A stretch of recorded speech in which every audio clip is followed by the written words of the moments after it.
நான் வச்சிருக்கக்கூடிய தொழிலை எனக்கு சரியாக பார்க்க முடியலை, அதை வெற்றியாக்கித்தாங்க ஐயான்னு கேட்டு வந்தவங்க. அதை காட்டில் தட்டு தடுமாறி நிற்கின்ற வேளை சட்டென்று உன் கையை பற்றி காலன்ட்டு கடை வச்சிருக்கியா? வீட்டிலே தான் எல்லாம் முடிச்சுக்கிடுத. கண்ணை மூடு, உன் கண்ணுக்குள்ளே என்ன தெரியுதுன்னு பார்ப்போம். ஓகே, கால் வந்துட்டு வா.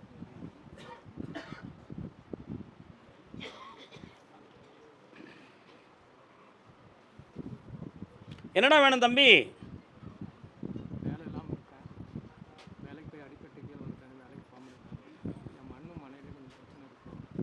மண்ணு மனையில் செய்வன கோளாறு இருக்குது, அதை தீர்த்து தரேன். இந்த 6வது மாதத்தில் உனக்கு வந்து வேலை கிடைக்கும், தொழிலையும் ஆரம்பிச்சுக்கலாம். உடம்புல வந்து வேணால் நடுக்கமும் மனவேதனையும் இருக்குது, தீர்த்து தரேன். அடுத்து பேசுவோம்.